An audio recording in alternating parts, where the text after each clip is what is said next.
या ठिकाणावरच्या मूर्त्या म्हणजे अक्षरशः शिल्पांचा चित्रपट।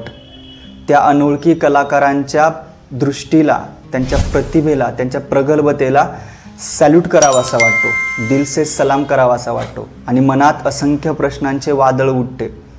जवळजवळ 11व्या-12व्या शतकात कुठून आली असेल एवढी एकाग्रता? एखाद्या कलाकृतीत 100% हरवून जाणं कसं शक्य आहे?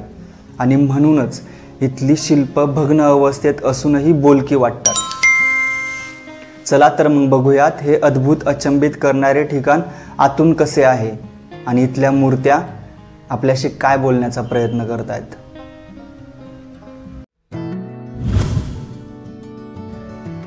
या ठिकाणी पोहोचायला तसे 2 मार्ग आहेत। पुण्याच्या दिशेने आलात तर साधारण 50 किलोमीटरच्या अंतरावर पुरंदर तालुक्यात हे ठिकाण लागते। सातारा, सासवड किंवा बारामतीच्या दिशेने आलात तरी माळशिरस, जेजुरीच्या अगदी जवळच हे ठिकाण लागते। रस्त्यालगत असणारी कमान ओलांडून आत प्रवेश करताच दौलत मंगळगडाच्या पठारावरील जादुई दुनियेत आपण प्रवेश करतो। वेगवेगळ्या कालखंडात तयार झालेले हे ठिकाण अनेक ऐतिहासिक घटनांचे प्रत्यक्ष साक्षीदार आहे। सुरुवातीलाच तोडफोड आणि विद्रूप केलेल्या 2 मूर्त्या बघून इथे किती हल्ले, परकीय आक्रमण झाले असतील याची आपण कल्पना करू शकतो। जगातला कुठलाही इतिहास हा त्या भागातील मंदिरातून, लेण्यांतून, गडकिल्ल्यातून, चित्रकलेतून, कथा कादंबऱ्यातून आणि शिल्पकलेतून समजतो। बाहेरची वैशिष्ट्यपूर्ण वास्तुकला बघूनच आत पोहोचण्याची उत्सुकता वाढू लागते। खरंच इथे पोहोचताच एक जागतिक दर्जाचे कलाविश्व आपल्यासमोर दिसू लागते। मुक्तहस्त कोरीवकाम, भारावून टाकणारे नक्षीकाम, जिवंत वाटणाऱ्या मूर्त्या आणि प्रसंग सांगणारे नाजूक कोरीवकाम बघून एका शिल्पसुंदर, शिल्पजडित जगाशी आपण एकरूप होऊ लागतो।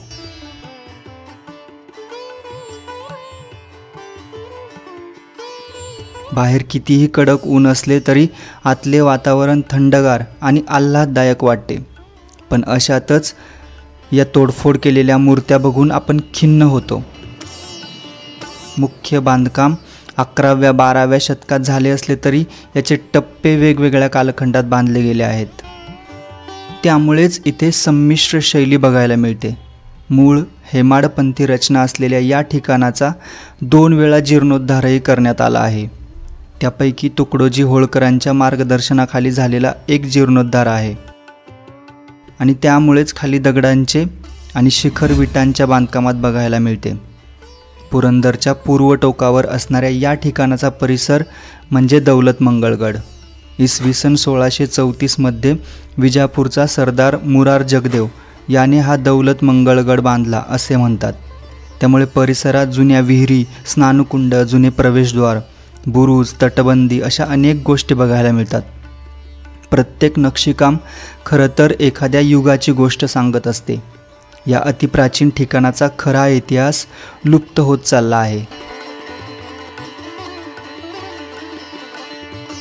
सध्या शासनाच्या पुरातत्व विभागाकडे देखरेखीचे काम असले तरी परिसरात कुठेही या वास्तूबद्दल माहिती फलक नाही वास्तू योग्य जतन करण्याचे उपाय दिसून येतात।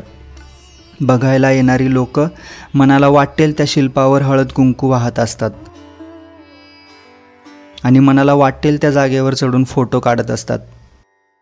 असं म्हणतात की कुठल्याही मंदिराचा कालखंड बघायचा झाला तर त्या मंदिराचे खांब बघावेत। डोक्यावर भार घेतल्याचा आकार असणारी शिल्प ही हेमाडपंथ बांधकामाचे उदाहरण मानले जाते। इथला नगारखाना, अंतराळ, ओवऱ्या, गर्भगृह, उंबरठ्यावरील शिरोभागाच्या पट्ट्या असं सगळं सुंदरहून सुंदर वाटतं। जागोजागी पाने, फुले, पशुपक्षी आणि वेलबुट्टी नक्षीचा वापर केलेला दिसून येतो। अनेक शतकांपूर्वी वारंवार झालेल्या हल्ल्यांमुळे इथल्या मूर्तींची नाकं, हातपाय तोडून टाकली आहेत, शिल्प विद्रूप करून टाकली आहेत, पण इथली कला मात्र त्यांना मारता आली नाही।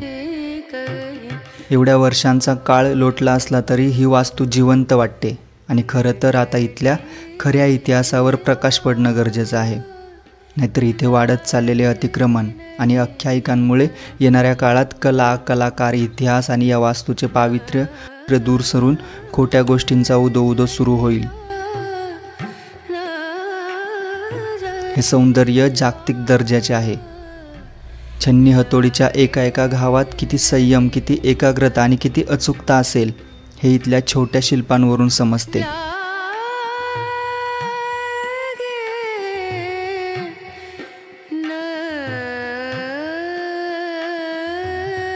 पर्यटकांची इथे शनिवार रविवारची खूप गर्दी बघायला मिळते.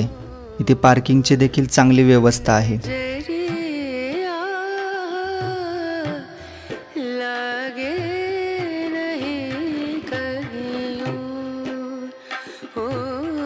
मुख्य ठिकाणाबरोबरच इथे आजूबाजूला देखील खूप रहस्यमय गोष्टी आढळून येतात. जुनी घरं, अर्धवट कोरलेल्या लेण्या, स्नानगृह आणि जुने प्रवेशद्वार बघण्यासारखे आहे. रुटीनमधून वेळ काढून हे ठिकाण एकदा तरी व्हिजिट करण्यासारखे आहे.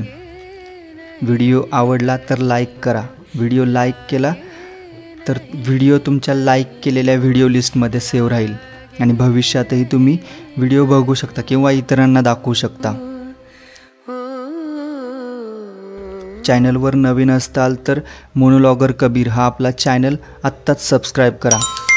भेटूयात पुढच्या एका नवीन व्हिडिओमध्ये नवीन ठिकाणासह. आणि तुम्हाला कोणत्या ठिकाणाबद्दल माहिती ऐकायला आवडेल हे कमेंटमध्ये जरूर सांगा. तोपर्यंत काळजी घ्या निसर्गाची आणि स्वतःची. धन्यवाद.